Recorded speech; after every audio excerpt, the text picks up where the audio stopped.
वहाँ जाकर गुरुद्वारे में जो आज गए हैं, गुरुद्वारे में जाकर रकाबगंज गुरुद्वारे में, ये ढोंग हमें नहीं चाहिए।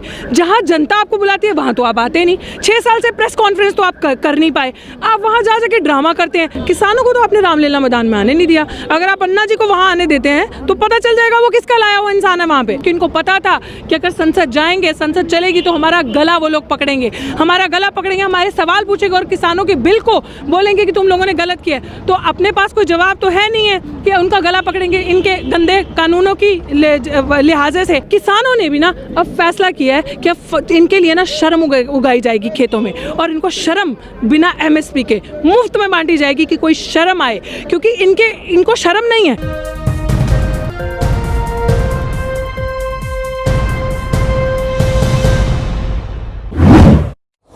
इस वक्त गाजीपुर बॉर्डर पर मौजूद हूँ और मेरे साथ सोशल एक्टिविस्ट ऋतु सिंह हैं। हमेशा अपनी मुखर आवाज़ को बुलंद करने के लिए पहचानी जाती हैं। ऋतु जी, सबसे पहले आपसे पूछना चाहूँगी, आप यहाँ आ रही हैं, सिंघू बॉर्डर पर भी जा रही हैं, क्या आपको एक चीज़ दिख रही है जो सरकारों को नहीं दिख रही? आप सोशल एक्टिविस्ट हैं, लड़की हैं, क्या आप चीज़ महसूस कर रही हैं किसानों के बीच अब जब जा रही हैं? ऑफ कोर्स, किसानों के बीच में जब जा रहे हो आप तो आपको इनका जज्बा दिख रहा है, सरकार को भी दिख रहा है, लेकिन देखना नहीं चाहते। जब आपकी मंशा, जब नीयत गंदी होती है तब आप वो चीज़ें देखना नहीं चाहते।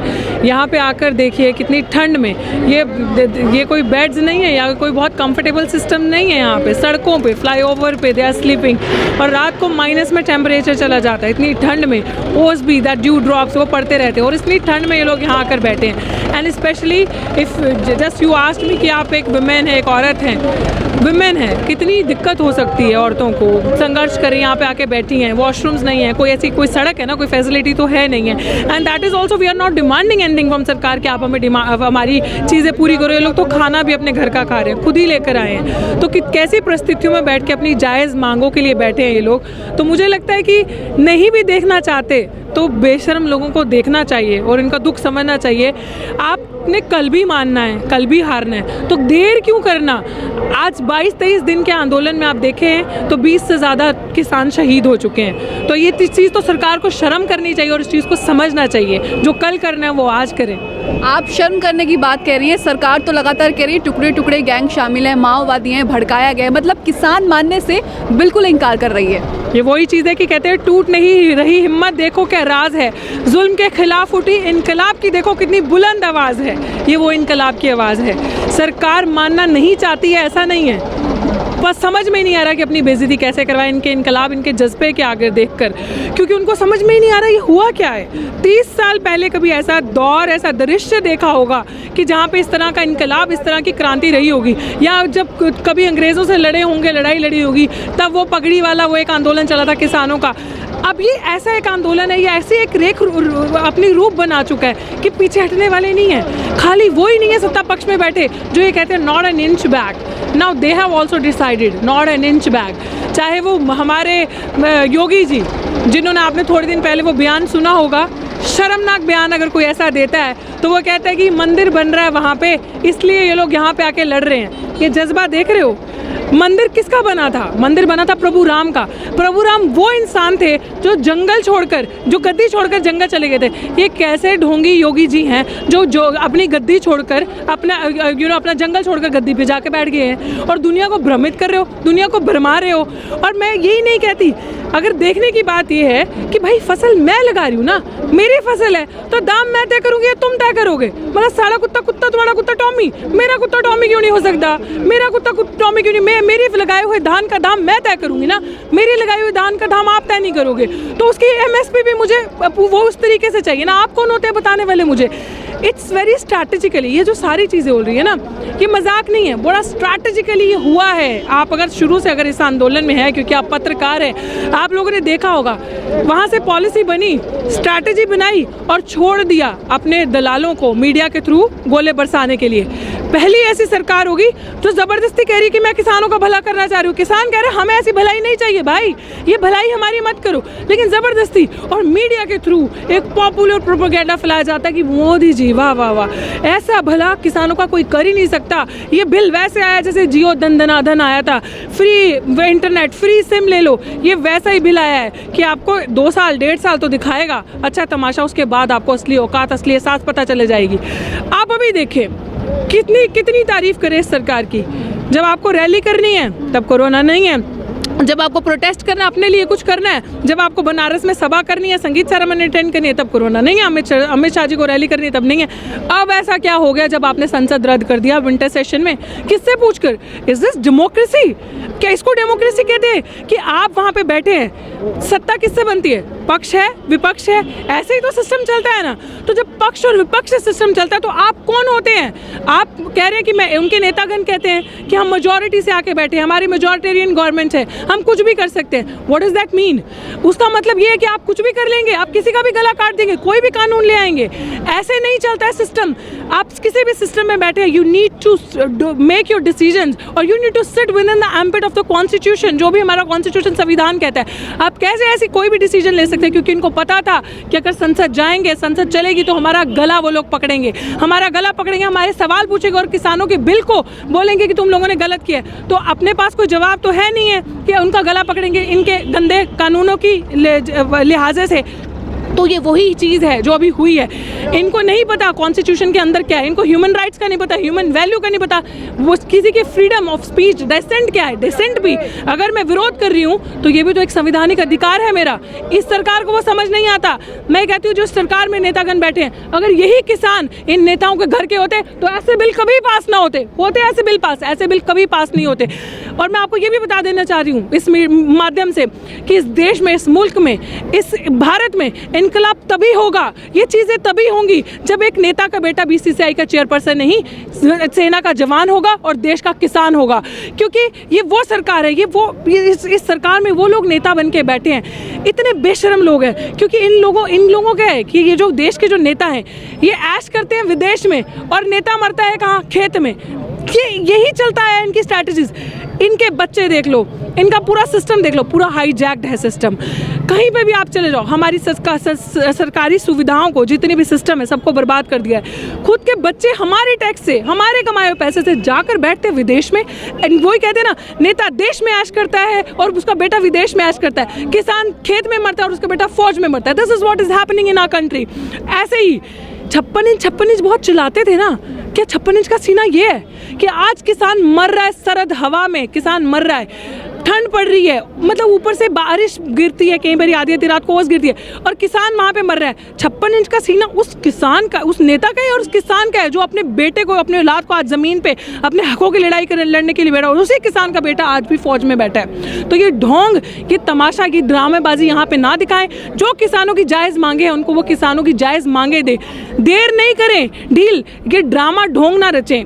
वहाँ जाकर गुरुद्वारे में जो आज गए हैं, गुरुद्वारे में जाकर रकाबगंज गुरुद्वारे में, ये ढोंग हमें नहीं चाहिए।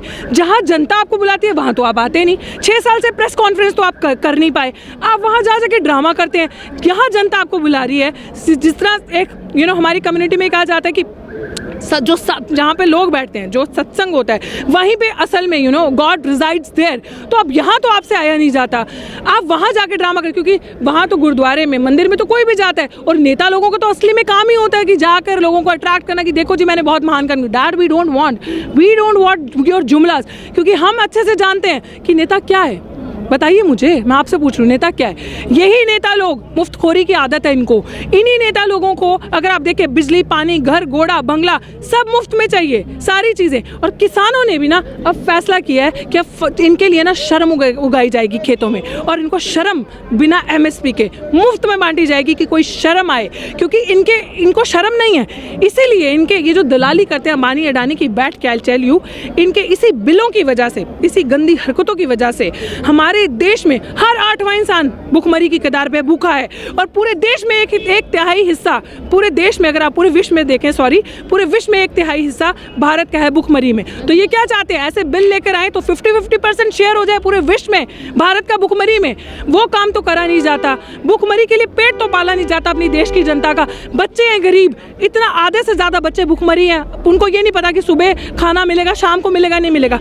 इनके नेता AC गाड़ियों में, इनके नेताओं के बच्चे विदेश में। हम क्या यहाँ पे क्या करने आए हैं? हमारा भी कोई अस्तित्व है इस भारत में कि नहीं है? सो वी जो अभी ये आवाम जो जागरूक हुई है, जिसे मैं बार बार कहती हूँ, ये किसान आंदोलन ने अब जो अपना रूपरेखा ले ली है वो जन आंदोलन की ले ली है, जिसमें बच्चे से लेके स्टूडेंट विंग से लेके आप ये देख लीजिए, चाहे हमारे वकील हैं, एक मल्टी कल्चरल जो एक भाव रहा है हमारे देश का हमेशा से, जो एक यूनिटी, उस चीज़ को लेकर सामने आए हैं। और ये उसी चीज़ का विरोध है, उसी चीज़ का आवाज़ उठाई जा रही है सरकार से कि आप कब समझेंगे? अब नहीं समझेंगे तो कब समझेंगे? आप कह रही हैं कि ये मुद्दे हैं, ये असल मुद्दे हैं। अभी किसान सड़कों पर है, आज से 1 साल पहले महिलाएं सड़कों पर थी, स्टूडेंट सड़कों पर थे, उन पर भी लाठी चलाई थी। लेकिन जब इस देश में चुनाव होते हैं तब वही हिंदू मुस्लिम, राम मंदिर, मस्जिद को देखकर वोट दिया जाता है, जिसकी वजह से आज ये लोग सड़कों पे हैं कहीं ना कहीं। देखिए, मैं इससे कहती हूँ ना, जो ये लोग ये बातें करते हैं ना, हिंदू मुस्लिम, जैसे योगी जी कहते हैं गोमूत्र राम मंदिर है, पाकिस्तानी नक्सली, इसे कहते हैं गोमूत्र का ओवरडोज हो जाना एक्चुअली में, because they don't have any agenda.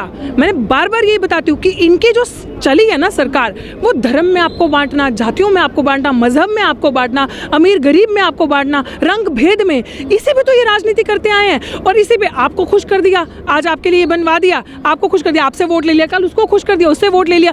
ये जनता जो आज इकट्ठी हुई है, जिनके अंदर ये इनकलाब का जज्बा है, वो समझ चुकी है ये सारी चीज़ें कि इनके पखंड नहीं चलना। आप मुझे बताएं, जो सिंघू बॉर्डर पे, अभी हम गाजीपुर पे, सिंघू बॉर्डर पे ऑलमोस्ट जो स्ट्रेच है वो 12 किलोमीटर से 13 किलोमीटर का लगा हुआ पूरा, जहाँ पे लोग बैठे हैं। यहाँ पे भी हज़ारों के हिसाब से संख्या है। टीकरी पे भी जाएं आप बॉर्डर पे, वहाँ पे भी ऐसी संख्या है। आप कुंडली पे जाएं, गाजीपुर में भी, हर जगह पे इतनी संख्या है। और आप टीवी मीडियम के थ्रू ट्विटर स्ट्रॉम देखते हैं, आप अगर टीवी मीडियम एज इन आई मेंट की सोशल मीडिया, जब इतना लोगों के अंदर जोश है, ट्रेंड चल रहा है, सारी चीज़ें, लोग कह रहे हैं कि वी आर सपोर्टिंग दिस, ये कानून गलत है, जो लोग इसको अपोज कर रहे हैं, तो फिर आप कैसे कह सकते हैं कि पूरी अवाम हमारे साथ है? पूरी अवाम कह रही है। जब इतनी, आपको तो शर्म से डूब मरना चाहिए, जब इतने सारे लोग आपके खिलाफ सड़कों पे, तो आप वहाँ कैसे बैठे? किसने आपको वोट दिया? किसके वोट से आप वहाँ जाकर बैठे हैं? तो ये तो सवाल पहले आप ही पे खड़ा होता है। मेजॉरिटी में वही कहती हूँ, जब पिछली बार मुसलमान लड़े थे, सड़कों पे थे अपने हक के लिए, इस बार किसान लड़े हैं, तो किसान में बहुत भांत के किसान हैं। जब ये सारे इकट्ठे हो जाएंगे तो मेजॉरिटी उस तरफ नहीं रहेगी, मेजॉरिटी इस तरफ रहेगी। तो ये हमें समझने की ज़रूरत है, और आई थिंक आधे से ज़्यादा जनता समझ चुकी है, इसलिए आज इकट्ठी है। इसीलिए आज ये जो जुमला उठाया जा रहा था ना, एक झूठ फैलाया जा रहा था, वो मुँह से आग के गोले जो एसी कमरे में बैठ के ये गोदी मीडिया देती है कि ये तो पंजाब का किसान है, ये तो सिख आ चुके हैं यहाँ पे। वो आकर जब ज़मीन पे एक रात, एक बार यहाँ पे इनके नेता लोग भी यहाँ रहकर देखे, तो पता चले ये भारत है, इसमें एकत्व है, ये मल्टीकल्चर, ये डाइवर्सिटी, इसके अभिन्न अंग, यही इसकी स्मिता है। अलग अलग तरीके से लोग यहाँ पे हैं और अलग अलग तरीके से लोग प्रोटेस्ट कर रहे हैं, और आज यही एकत्व है, यही इनकलाब है जो लोग अपनी मांग को रख रहे हैं इनके सामने। और रही बात बिल की, आज नहीं कल, जैसे मैंने शुरू में भी कहा, लेकर जाना ही पीछे तो अच्छी बात है। कहते हैं ना, लंबी रेस का जो घोड़ा होता है ना, वो बहुत सोच समझ के चलता है। या तो इनके शॉर्ट मॉनिटरी गेन्स हैं, जो इनको ऐसा लगता है कि नहीं अभी कर दो, सब कुछ कर दो। अगर इनको अपनी राजनीति पे भी काम करना चाहिए, अगर देर में बने रहना है ना सत्ता पक्ष में, तो आवाम की आवाज़ को सुनना, डेमोक्रेसी को समझना बहुत ज़रूरी है। इतने लोग सड़कों पर हैं, लेकिन अमित शाह लगातार कह रहे हैं कि 50 साल राज करेंगे, और अब बंगाल में भी सरकार बनाने की तैयारी में। बिल्कुल, देखिए, बहुत सही कहा, मैंने नहीं कहा, जनता कह रही है। जनता, हम तो एक्टिविस्ट हैं, जनता कह रही है कि वो जो कहते हैं ना, जो उनका दावा है, वो ईवीएम से राज करेंगे। वही चीज़ है कि अगर आपको इतना कॉन्फिडेंस है, जब आधे, तभी मैंने आपको भी तो बताया कहाँ से कॉन्फिडेंस आ जाता है। इनके नेता इतने बावले हो चुके हैं, वो कहते हैं कि जी हम सत्ता पक्ष में बैठे हैं, आपने हमें चुन के भेजा, हम मेजॉरिटी गवर्नमेंट है, आपने हम पे अपना विश्वास दिखाया, हम कुछ भी कर सकते हैं। कुछ भी कर सकते हैं कि मतलब क्या? आप जैसे ये इन्होंने, भाई साहब ने भी बताया कि वो ईवीएम से चुन के, उनको एक कॉन्फिडेंस है कि हम राज करेंगे, तो दैट्स व्हाट इज हैपनिंग। क्योंकि उनको लगता है ईवीएम का ही खेल, कि जहाँ ईवीएम बनी है वहीं चुनाव नहीं होता ईवीएम से, और वहाँ पे बैन है, नॉट ओनली चुनाव, वहाँ पे बैन है, लेकिन हमारे देश में ईवीएम से चुनाव होता है। तो जनता को तो आप तभी एड्रेस करेंगे ना, जनता की तो बात तभी सुनेंगे जब जनता से बात करेंगे, मतलब मन की बात करेंगे। आपको मन की बात करने का सारा वो है, ठेका लिया है, दुनिया की बात कोई नहीं, जनता की बात कोई नहीं, आपकी आवाम की बात आप नहीं सुनेंगे। जब आप बात सुनेंगे तो लोग आपको कह रहे हैं कि आपको हमने चुन के नहीं भेजा वहाँ पे, आप कैसे बैठे हैं वहाँ पे, आप उनको दो ना प्रूफ। तो यही चीज़ है ना। अब मुझे ऐसा लगता है जितनी आवाम जो जागरूक हुई है, एंड आई पर्सनली बिलीव कि लोग, अभी तो एक क्रांति है ना, अभी आप देख रहे हो ये जो जन आंदोलन अपना एक वो ले चुका है, अब अगला आंदोलन ना इसी पे आएगा कि चुनाव ईवीएम से नहीं होगा, चुनाव बैलेट बॉक्स से होगा। और चुनाव की पत्रिका कहते हैं ना, किसी ने बहुत अच्छी बात कही कि एक आप काउंसलर का चुनाव तो जीत नहीं सकते मोदी जी, आप यहाँ पे आकर देखें, एक काउंसलर का चुनाव जीत के दिखा दे, फिर मान जाएंगे आप वहाँ पे जायज़ तरीके से बैठे हैं आप। अन्ना हजारे भी किसान आंदोलन के समर्थन में आ गए हैं, रामलीला ग्राउंड में प्रोटेस्ट करने जा रहे हैं। क्या लगता है कि सही में किसानों के समर्थन में, क्योंकि उससे पहले कह रहे थे कि किसानों को गलत फहमी में भटकाया जा रहा है, और अब देखिए अन्ना जी को अब अपनी रोटियाँ सेकने की ज़रूरत नहीं है। गॉन आर दोज डेज जब उनका वो टाइम चलता था, जब उनकी वो वेव थी। झूठ, कितनी झूठ की उम्र बड़ी है क्या? कितनी देर तक चलाओगे आप झूठ को? वो झूठ जा चुका है। अब उनको लगा, उनको दिख गया, उनको लगा था कि झूठ जो है मोदी जी फैला रहे हैं, जो गोदी मीडिया फैला रही है, वो चल जाएगा।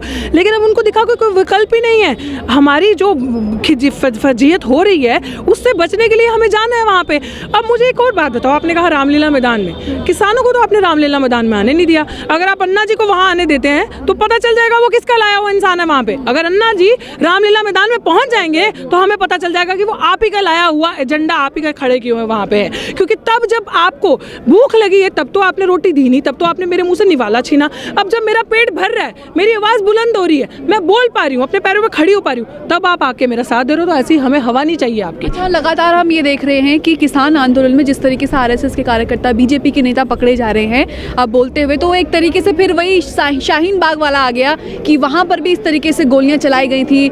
सरकार के लोग थे कि यूट्यूबर थी जो वहाँ पर गई थी, उसी तरीके से इसको भी बदनाम करने की कोशिश की जा रही है। मैं तो यही कहती हूँ कि ऐसी मूर्खताएं ना करे, क्योंकि वहाँ का रूप जो था, ठीक है मैं मानती हूँ बहुत एक ऐसा प्रोटेस्ट है जिसने अपने आप में एक इतिहास बना लिया।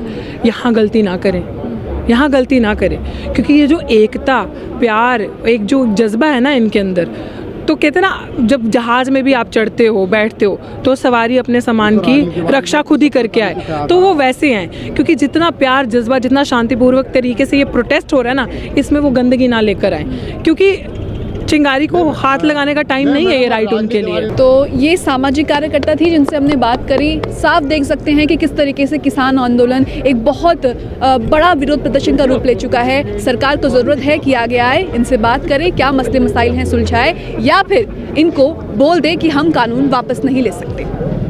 गाजीपुर बॉर्डर से न्यूज़ मैक्स के लिए कैमरामैन फयाज हुसैन के साथ मुनमुन। सभी अहम खबरों के लिए न्यूज़ MX को सब्सक्राइब करें, साथ ही बेल आइकॉन को जरूर दबाएं। लाइक, शेयर, कमेंट करना ना भूलें।